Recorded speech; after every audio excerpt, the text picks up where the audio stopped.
Começa agora mais uma reunião semanal online dos consultores e colaboradores do Espaço Democrático, que é a Fundação para Estudos e Formação Política do Partido Social Democrático, o PSD. Hoje nós vamos tratar de um projeto de lei, no mínimo polêmico, que pretende alterar a regulamentação da doação de órgãos no Brasil. Também vamos falar da situação dos transplantes no país. São dois temas que tiveram recentemente grande destaque na mídia em função do transplante cardíaco do apresentador Faustão. Nós vamos conversar sobre isso com o Dr. José Medina, professor titular de nefrologia da Unifesp, com pós-doutorado na Universidade de Oxford, na Inglaterra, e na Cleveland Clinic, dos Estados Unidos. O Dr. Medina dirige o Hospital do Rim de São Paulo, que acaba de completar 25 anos de existência, e é onde se fazem atualmente mais transplantes de rim em todo o mundo. Claro, o Dr. Medina também vai nos falar sobre isso. Doutor Medina, seja muito bem-vindo ao Espaço Democrático, mais uma vez. Muito obrigado pela participação nesse espaço e, mais uma vez, obrigado pelo convite para poder contribuir com o desenvolvimento da saúde na comunidade brasileira. A honra é nossa. Participam dessa reunião do Espaço Democrático a senadora suplente Ivani Boscolo, o economista Luiz Alberto Machado, o jornalista Eduardo Matos, o sociólogo Túlio Kahn, o gestor em saúde Januário Montoni, o economista Roberto Macedo, o cientista político Rubens Figueiredo e o também cientista político Rogério Schmidt, e os médicos e sociólogo Antônio Roberto Batista. Bem-vindos todos. Doutor Medina, eu acho que essa conversa pode começar por uma polêmica que provavelmente vai crescer no Brasil em função da apresentação de um projeto de lei que pretende alterar a regulamentação da doação de órgãos aqui no Brasil. Qual é a sua opinião sobre isso? A mudança para resumir, seria, em vez da doação ser como hoje, exigir a autorização do próprio em vida ou da família, passa a ser presumida, ou seja, todos são doadores, até a não ser que façam um registro claro de que não desejam ser doadores. Eu acho que é isso, né? Qual é a sua posição a respeito desse tema? É exatamente essa, é uma proposta que é baseada assim num fato recente que teve, que é o Faustão que foi transplantado, e daí eles ressuscitaram no Congresso uma proposta de lei de vários anos atrás, transformando a legislação brasileira que o indivíduo ser doador após a morte, a família precisa autorizar. Então, nós trabalhamos sempre para que as pessoas manifestem o desejo informalmente para a família. Quando o indivíduo falou em vida que ele quer ser doador de órgãos, a família sempre autoriza a doação. A família só se opõe em algumas situações, varia de estado para estado brasileiro, quando o indivíduo não manifestou o desejo. Mas eu vou usar dois argumentos técnicos, assim, porque a minha posição é contrária a essa mudança. Dois argumentos técnicos. O primeiro é que entre 1997 e 2001 funcionou a lei do consentimento presumido no Brasil. Então, toda vez que você ia tirar um documento, carteira de identidade ou carteira de motorista, era perguntado se você era doador de órgãos ou não, e a maioria das pessoas falaram não, porque não desconheciam exatamente o que significava aquilo que ele estava assinando. Até hoje não conhece, daí eu vou explicar como que funciona na prática. Até hoje ninguém sabe.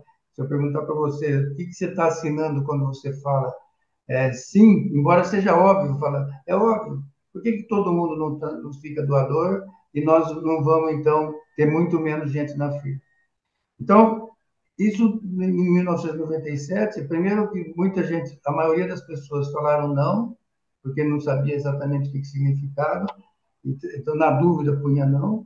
E segundo, quando a pessoa não tinha manifestado em vida, e que a família, teoricamente, não teria força para falar não, nenhum médico entrou em conflito com a família, e todas as vezes, quando a família falava não, eu concordava com o não da família, mesmo naqueles pacientes que tinham escrito sim na carteira de identidade.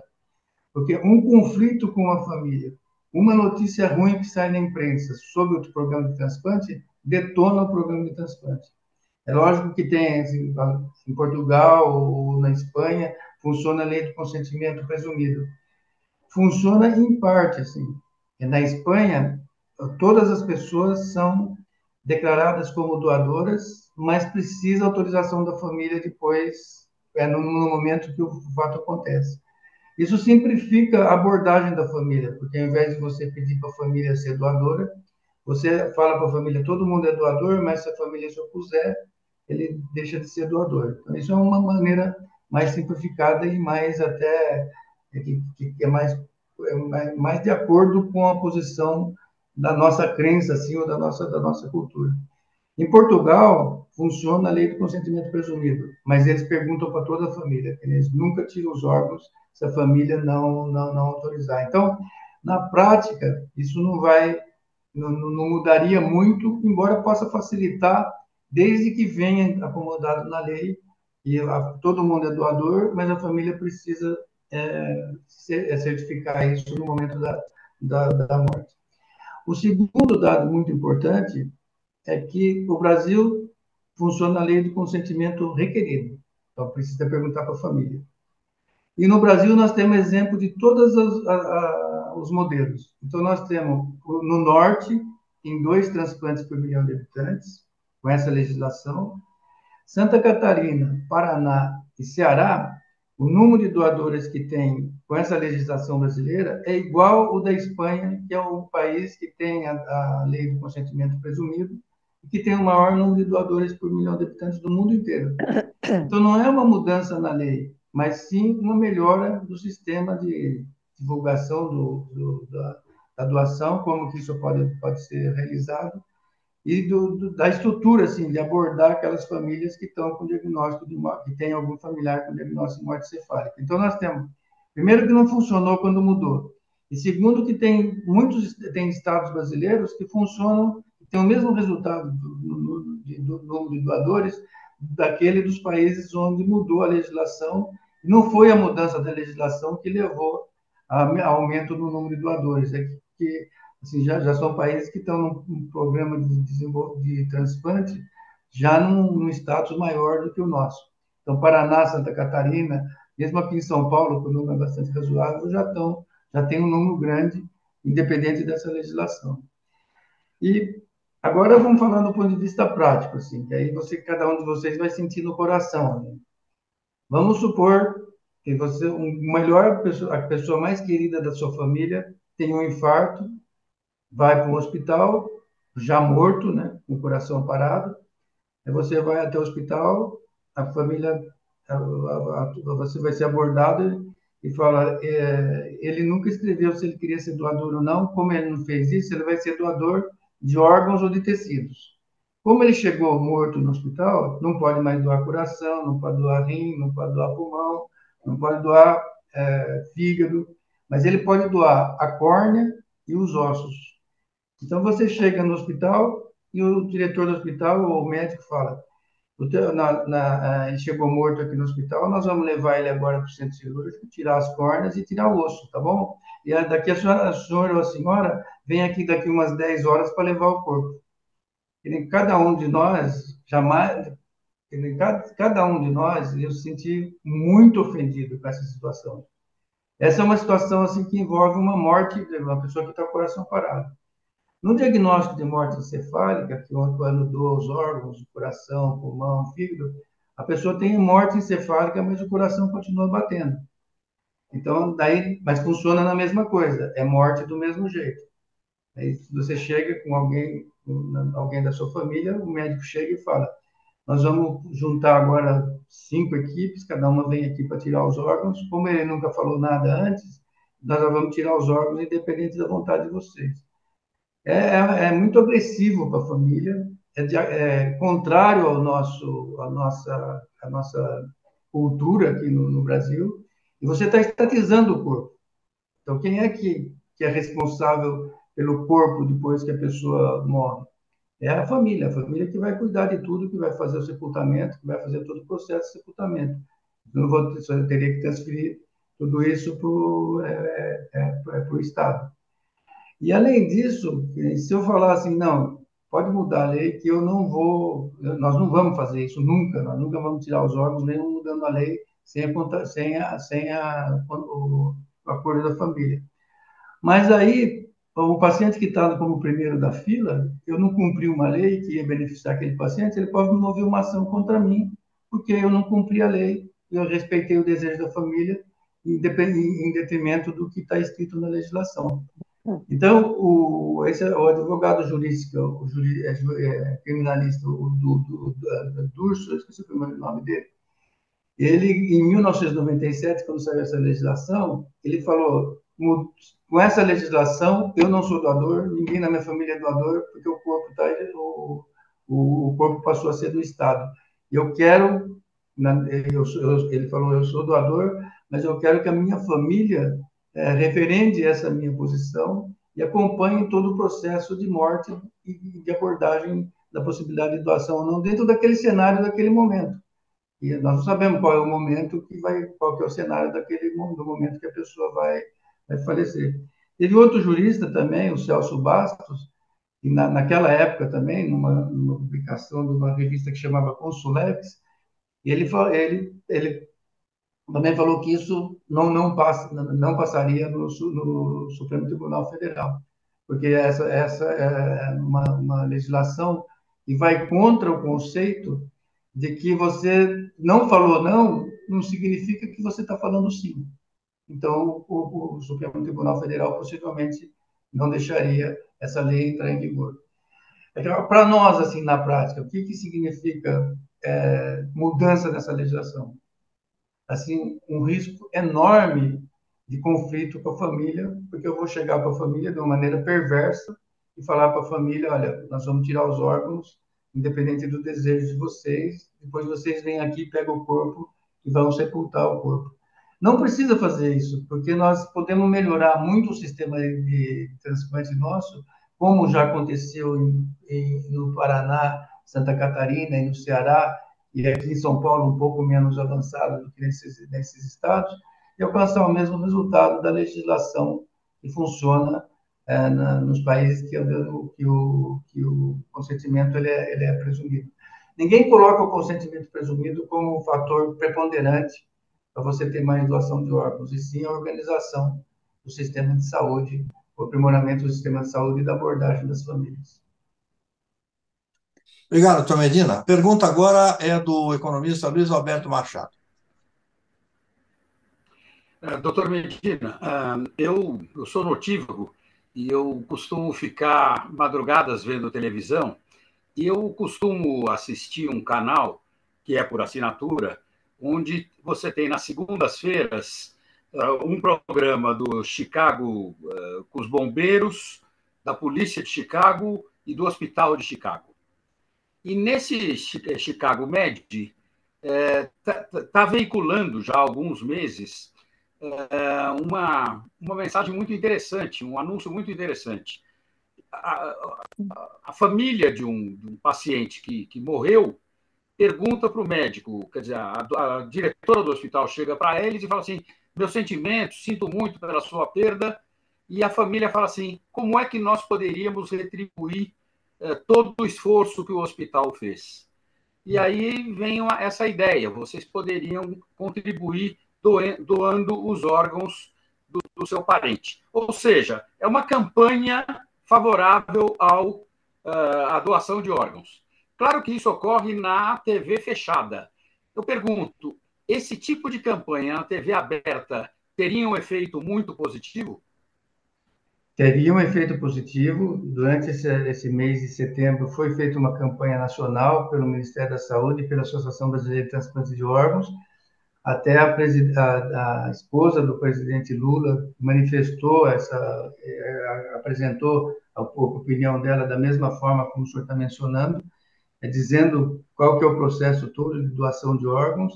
E é interessante que a família, quando a pessoa falou que quer ser doador de órgãos, ela procura insistentemente concretizar aquele como o último desejo daquela pessoa, e até uma forma da pessoa continuar em vida contribuindo com a sociedade, independente assim de estar retribuindo aquilo que ela recebeu ou não.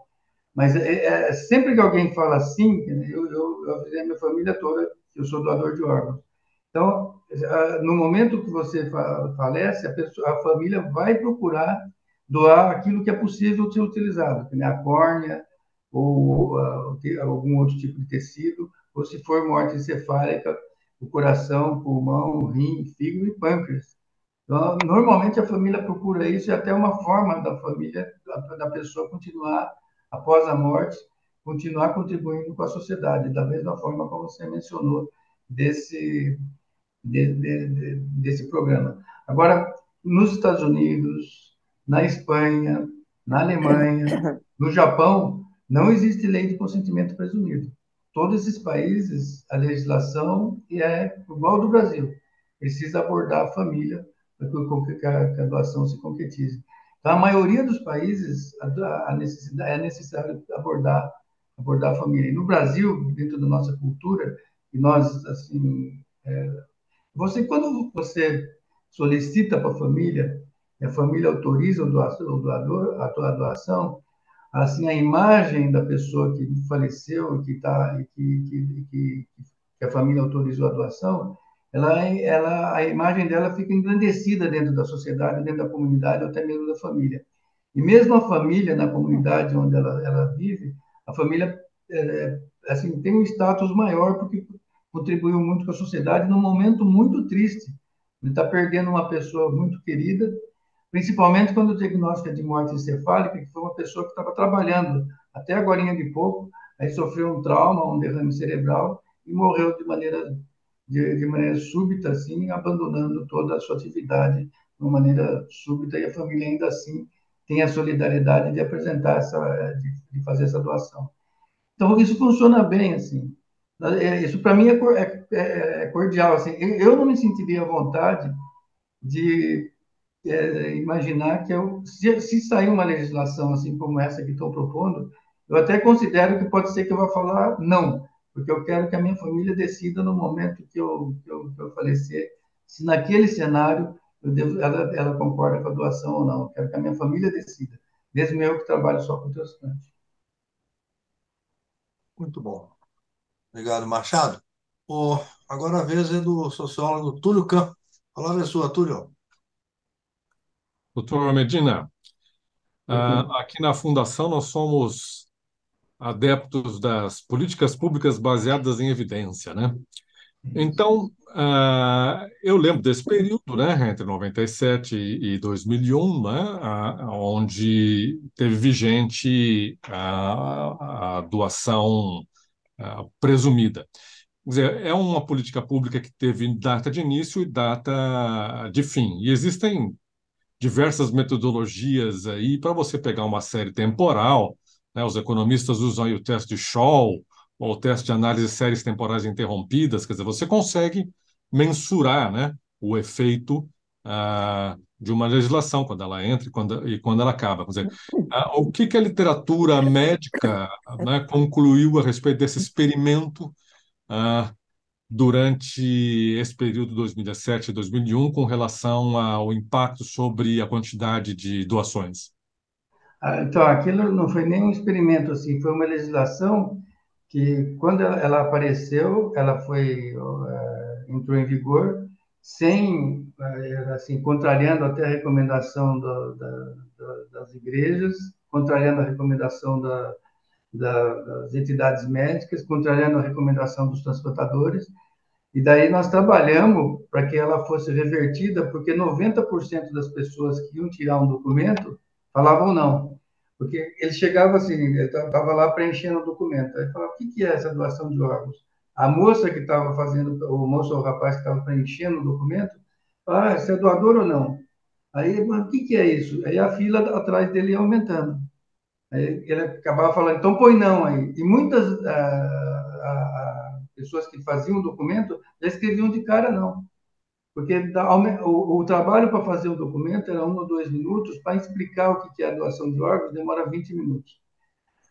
Agora, quem representou o projeto de lei falou: agora não, agora é mais fácil, agora tem a rede social. É o contrário. Assim. A rede social nunca vai destacar alguém que fez a doação. Mas se tiver alguma possibilidade assim de ter uma divulgação negativa do fato, ele viraliza muito mais rápido.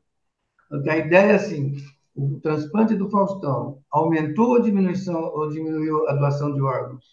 Diminuiu, diminuiu. Então, no mês de setembro, logo depois da doação de órgãos do Faustão foi transplantado, diminuiu muito, porque como ele é candidato a receber o transplante de coração, e transplante de coração, o número é muito pequeno de candidatos na fila, tem só 300 na fila, e todo mundo é transplantado de maneira muito rápida, ou ele morre. E transplante de coração é sempre uma emergência, assim. Ou a pessoa é transplantada ou ele morre. Então, tem pouca gente na fila, as pessoas são transplantadas num período muito curto. Quem está na fila de transplante de rim, ele vive muito bem em diálise. Então, tem paciente que está em 40 anos em diálise, tem paciente que está 10 anos esperando um transplante de rim. Tem pessoas que são transplantadas com transplante de rim em um mês ou 2 meses, porque é por compatibilidade genética, não é pelo tempo de espera. Então, aquelas pessoas que estão na fila aguardando um transplante de rim, falaram por que ele foi transplantado tão cedo, em 15 dias, e eu estou aqui há 10 anos e não fui transplantado.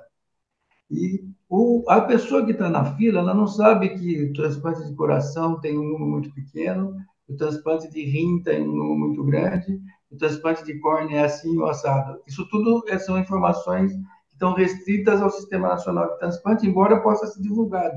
Mas isso, mesmo entre nós aqui, muita gente não sabia dessa informação, muitos médicos não sabem dessa informação, e daí gerou na rede social uma informação contrária, que quem é rico é transplantado mais depressa, porque o Faustão foi transplantado mais depressa. Quem é rico e famoso é transplantado mais depressa.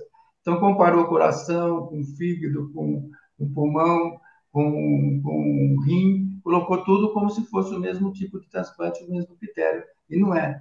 E é muito difícil explicar isso para cada uma das pessoas. Ninguém vai prestar atenção nesse tipo de assunto. Mas a hora que viralizou, não viralizou uma explicação sobre isso. Eu escrevi isso no Folha de São Paulo. São 50 mil pessoas a ler. Agora, a hora que caiu na rede social como informação negativa, assim, se eu for rico e famoso, eu sou transplantado logo, diminuiu o número de transplantes no mês de setembro. É, é, Complicado. quer dizer que o Faustão, em vez de ajudar, sem querer, prejudicou? Seria isso? Então, eu vou até conversar com ele, porque ele fez até uma coisa que não pode fazer. Ele identificou a família, agradeceu publicamente a família de quem foi, que foi a doadora, o que também é bastante negativo, também viralizou de maneira negativa. Eu dei a captação de órgãos, nós tivemos que explicar para a família por que chegou, que chegou a saber quem que doou, quem recebeu, é porque só teve uma doação de coração naquele dia, só teve um receptor, então foi muito fácil para os órgãos de imprensa descobrir quem doou, quem recebeu. E hoje a rede social, a família fala assim, eu doei meus órgãos, a tal pessoa faleceu e eu doei os órgãos, aquilo viraliza. Daí a pouco alguém fala, o Faustão foi transplantado. Na rede social encontra essas duas informações e é fácil as pessoas saberem quem recebeu, quem foi transplantado e quem doou. Agora, o outro fato, assim, que é uma evidência bem clara, como eu disse, que não precisa mudar a lei, é que os estados que têm uma organização de transplante melhor no Brasil inteiro, que são Paraná, Santa Catarina e Ceará, eles têm o mesmo número de doadores por milhão de habitantes aqui no Brasil do que aqueles países que têm a lei de consentimento presumido. E que isso, assim, dentro da nossa cultura, não é assim fácil abordar a família, não, eu abordo bastante família, não é fácil abordar a família e falar o senhor não tem mais agora responsabilidade sobre o corpo, é uma encrenca, é um conflito, e eu não vou entrar nesse tipo de conflito, eu vou perguntar para a família, mesmo que eu tenha que responder depois, porque eu não fiz isso. Perfeito. Januário Montoni, você, sua vez. Obrigado, Sérgio. Boa tarde, doutor Medina. Sinceramente, eu confesso que eu não olhei o detalhe da lei, imaginei que a proposta fosse parecida com a que foi aprovada na França esse ano, onde é um semi-presumido, né? É Isso. presumido, mas a família é consultada e ela é que decide. Então, aparentemente, é só para facilitar o processo. Mas eu queria aproveitar a sua experiência, já que para falar de um outro ponto do transplante. Como é que é a estrutura no país? O senhor tem citado aí Santa Catarina, Paraná e Ceará como exemplo. Quer dizer, a estrutura nossa é uma estrutura que ela suportaria um aumento de oferta de doação, e, por outro lado, nós temos dados de perda de doação, quer dizer, quantidade por exemplo, morte encefálica que não gera doação. Isso tem estudos, tem estatísticas que a gente pudesse transformar em política de comunicação, porque, no fundo, é isso que interessa, né? Sensibilizar as pessoas de que a doação de órgão é um fato, é um ato social de solidariedade. Então, exatamente isso. Assim, tem um Sistema Nacional de Transplantes, que tem essa organização inteirinha, faz toda a legislação. Depois, cada estado brasileiro tem uma central estadual de transplantes, onde todas as pessoas candidatas a receber transplante estão matriculadas, e essas pessoas, quando tem um doador, a pessoa que é a primeira na fila por mais gravidade, ou então aquela que tem a melhor compatibilidade, é transplantada, e quem notifica o centro transplantador indicando quem é a pessoa indicada para transplante naquele momento, é a central estadual. Então, o sistema é bastante justo. Agora, tem uma disparidade geográfica enorme. Assim. Na região norte, tem 2 doadores por milhão de habitantes. Na região sul, tem 36 doadores por milhão de habitantes. Na região sudeste, tem assim, entre 25 a 30 doadores por milhão de habitantes. Então, tem uma disparidade geográfica muito grande no país mesmo. Isso é em função assim, acompanha bem o PIB. Assim, você pega assim, onde o PIB é maior, exceto o Ceará, que Ceará e Pernambuco, que tem um programa mais estruturado, que tem um investimento grande do Estado na manutenção do programa de transplante, de captação de órgãos, na organização de uma linha de doação e de transplantes. Nos outros estados, o número de transplantes é muito baixo. Na Bahia é muito baixo, até em Minas Gerais é baixo. Mato Grosso, nos dois Mato Grosso não tem transplante. Goiás é muito baixo. No Amazonas não tem transplante. No Pará não tem transplante. Não tem nem captação e nem transplante. Então, nós fazemos 6 mil transplantes de rim por ano. Para atender a nossa necessidade, nós deveríamos fazer 12 mil transplantes. Dá para dobrar esse número de transplantes se todos os estados tiverem o mesmo desempenho do estado de São Paulo, por exemplo, ou então do estado de Santa Catarina, nesses estados que eu mencionei. Mas, então, não é assim, mudando a legislação, de uma hora para outra você vai ter transplante em todos esses estados. Você tem que criar a estrutura de transplantes e criar o conceito, a cultura de doação de órgãos nesses estados. Você pega aqui no estado de São Paulo, quando você aborda uma família para ver se ela autoriza a doação ou não, 70% autoriza a doação. Quando você fala a mesma coisa na Paraíba, dá 20% ou 30%. Por que tem essa diferença? Porque aqui em São Paulo, nós fazemos um número muito grande de transplantes. Então, dentro de cada quarteirão, ou dentro de uma região pequena, tem alguém que foi transplantado e que a comunidade conhece. Olha aqui, foi transplantado, a família que doou os órgãos para ele teve os benefícios, voltou à vida normal. Então, isso daí faz a campanha de doação de órgãos por si só. Além da campanha que normalmente nós fazemos, você vê o benefício do transplante. Alguém que fez transplante de córnea voltou a enxergar melhor. Alguém que fazia diálise deixou de fazer diálise. Então, aqueles 35 mil pessoas que estão em diálise aqui no estado de São Paulo,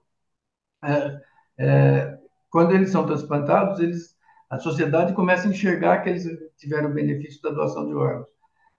Então, a tendência é eles doarem mais. Agora, no estado onde você não tem transplante, você não vê o benefício. Quando você pergunta, a pessoa nem sabe o que é. Não enxerga aquilo. Não viu a vida real, só viu aquilo na novela, que toda novela tem uma doação de órgãos, até nós patrocinamos isso várias vezes, mas aquilo não é um fato da vida real. Ajuda, mas não é decisivo. Muito bom. Agora a vez é do Antônio Batista. Doutor Batista. Bom, em primeiro lugar, agradecer a participação do Medina, né, que eu não vi há bastante tempo e fiquei muito satisfeito em revê-lo. E dar meus parabéns, porque ele tornou mais claro um tópico que, pela sua própria natureza, costuma ser bastante polêmico, né? Eu me lembro quando, da primeira vez, criou-se essa legislação de ninguém nem falava de transplante presumido, falava de doação obrigatória, né? E gerava esse problema de conflito com a família. Então, praticamente todos os médicos se negaram a entrar né, nessa situação de conflitar a família para arrancar o órgão do paciente, né? Às vezes, um paciente que já passou na fase anterior ao óbito, por dificuldades de alocar, de conseguir uma vaga de UTI, tudo foi difícil. Aí, depois que ele falece, aparece o pessoal Isso. lá que quer pegar partes do falecido para fazer o transplante. Então, acho que essa chave de compreensão que o Medina trouxe, para mim, foi bastante elucidadora, bastante clara e tudo mais. No Ceará, quem lutou por essa ideia do transplante presumido, na época, foi o Lúcio Alcântara, né? O senador Lúcio Foi Alcântara. ele E mesmo. talvez ele tenha feito algo de bom no que diz respeito ao desenvolvimento de transplante no Ceará, né? Que foi citado aqui pelo Medina, né? Mas todos os colegas acharam que aquilo era abusivo e que não ia funcionar, como não funcionou, né? E um dos argumentos que se utilizava assim do ponto de vista prático na época era exatamente que o ponto de estrangulamento da realização de transplantes no Brasil não era a falta de doadores, desde que você fizesse, era a falta de serviços disponíveis, logística apropriada, que estava bem aquém do necessário, né? Em relação àquele período e agora, nós melhoramos nesse aspecto, ou é regional, como você falou, melhoramos regionalmente, em outras regiões não melhoramos nada, né? Você colocou muito bem, assim, nós melhoramos bastante aqui em São Paulo. Quando nós começamos com o transplante há 30 anos atrás, existiam 4 grandes hospitais: o Hospital Santa Marcelina, Santa Casa, Hospital das Clínicas e o Hospital São Paulo. Depois nesses últimos 30 anos, que foram construídos os hospitais que hoje são gerenciados pelas organizações sociais, que são os hospitais regionais, são hospitais secundários. Foi criado as UPAs, então o atendimento médico aqui em São Paulo melhorou bastante, mas isso não acontece no país inteiro. Então, quando eu comecei o transplante, o meu desconforto era enorme, porque eu ia num hospital comunitário, tinha lá o paciente com diagnóstico de morte encefálica, num corredor, sendo mantido assim, com assistência precária, e como ele estava com morte encefálica e ia ser doador de órgãos, ele recebia um tratamento ultra sofisticado. Então, isso era bastante desconfortável, e isso ainda acontece em várias circunstâncias. Então, essa é uma abordagem que tornava difícil até a abordagem da família. De repente, apareceu o médico para ele. De repente, apareceu uma assistência, apareceu uma ambulância, UTI para ele. De repente, tem um respirador mais apropriado para ele. Enquanto quando ele chegou aqui, não tinha. E agora, porque ele está com morte encefálica, vai doar os órgãos, tem. Então, nessa questão da morte encefálica, isso acontecia, ainda acontece, traz algum desconforto mesmo para nós, porque o atendimento é heterogêneo. Nos hospitais que fazem transplante, tem uma condição de assistência muito melhor do que nos hospitais comunitários. Hoje, aqui em São Paulo, muito menos, essa diferença não é tão grande mais, mas numa boa parte dos estados brasileiros, ela ainda existe. E naquele período que veio da vigência da lei do consentimento presumido, não teve uma retirada sequer assim, contra o desejo da família. Todos os médicos transplantadores, que é uma equipe pequena, né? Um número de centros pequeno, são equipes, primeiro são médicos muito diferenciados, muito que estudam bastante, a maior parte deles vinculados à universidade, e entendem bem que um tipo de conflito desse pode prejudicar bastante o programa como um todo. Ninguém tirou um órgão, ninguém, não teve nenhum caso. Se tivesse um, era suficiente para criar uma notícia ruim em relação ao transplante. Vocês que acompanham toda a imprensa, vocês não veem notícia ruim do transplante. E na última que tem é de 20 anos atrás. Então, o programa de transplante brasileiro era um modelo. A alocação de órgão é uma alocação justa, em quem é o primeiro da fila que recebe o transplante, ou aquele que é mais compatível, ou aquele que está mais grave. Não tem nenhuma distorção no programa de transplante, a não ser a disparidade geográfica. Então, quem mora na região norte, que está em diálise na região norte, tem muito menos chance de ser transplantado do que quem mora na região sul. E quem sai da região norte para vir na região sul é aquele que tem mais condição socioeconômica, mais condição cultural, e é um empreendedor que busca a solução para a sua saúde, e aquele que é mais quietinho fica lá e não tem a possibilidade de ser transplantado de nenhum órgão. Então, essa é a única questão que existe, a disparidade geográfica que propicia esse desequilíbrio em função da disparidade geográfica e social que tem no país. Mas quem vier de lá, entra na fila daqui, de São Paulo, e vai receber o órgão quando chegar a vez dele. Independente de condição social, independente de condição de cultura, e independente de religião, não tem nenhuma religião que é contra o transplante. Testemunha de Jeová não aceita a doação de sangue, não aceita receber sangue, mas não tem nenhuma restrição à doação de órgãos ou receber um transplante de órgãos.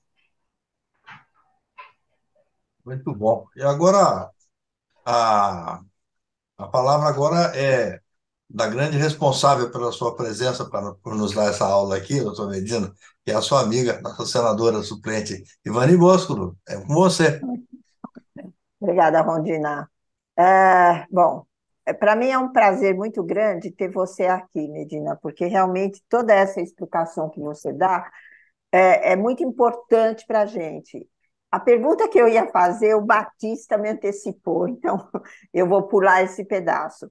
Mas o que eu quero dizer, e até como um testemunho, de que as pessoas que doam, as famílias, né, que doam o órgão de um parente, elas são muito agradecidas. Eu tenho visto assim exemplos da pessoa falando da sua vida, do que foi doar o órgão de um filho, de uma criança pequena, que é assim, que mexe muito com o coração das pessoas e que eu acho que até propicia você imaginar, eu também quero ser doador. Agora, Medina, você não acha que uma campanha nacional bem direcionada não ajudaria isso, as pessoas entenderem tudo isso que você falou? Porque tem muita gente que não sabe. Tem muita gente que acha, não, como é que eu vou? Eu já ouvi esse comentário, eu vou doar o órgão de um parente meu. E se ele não morreu de verdade? E se daqui a pouco ele acorda e já levaram o rim dele embora, o estômago dele embora, sei lá? O que eu vou fazer? Olha o meu remorso. Tem muita gente que pensa assim, né, Medina? 30 anos atrás, quando nós começamos a abordagem das famílias, as famílias não entendiam o que é diagnóstico de morte encefálica. Então, era difícil explicar, até mesmo para o médico que estava cuidando do paciente, a equipe de enfermagem que estava cuidando do paciente, ou a família. Hoje, não. Hoje, sempre tem alguém na família que entende o que nós estamos falando. E depois nós aprendemos como você apresenta o diagnóstico de morte encefálica. Então, hoje, a resistência para ser doador hoje nunca é por um dogma religioso, nunca é por um desconforto assim com o diagnóstico de morte, mas é sempre assim, ele não falou em vida se queria ser doador ou não. O argumento que usa é sempre esse. Muitas vezes a família, né, independente do que a pessoa falou, ela fala assim, mas o argumento principal é até um momento sublime assim, para a família. Porque ela perdeu uma pessoa num momento muito súbito, assim, triste para todo mundo, e ela tem, naquele momento, quando ela é solicitada para ser doadora dos órgãos daquele familiar, ela tem a oportunidade de exercer, naquele momento, assim, uma solidariedade com a comunidade muito grande. Então, ela, de certa forma, como a Ivani mencionou, assim, atenua um pouco aquele sofrimento.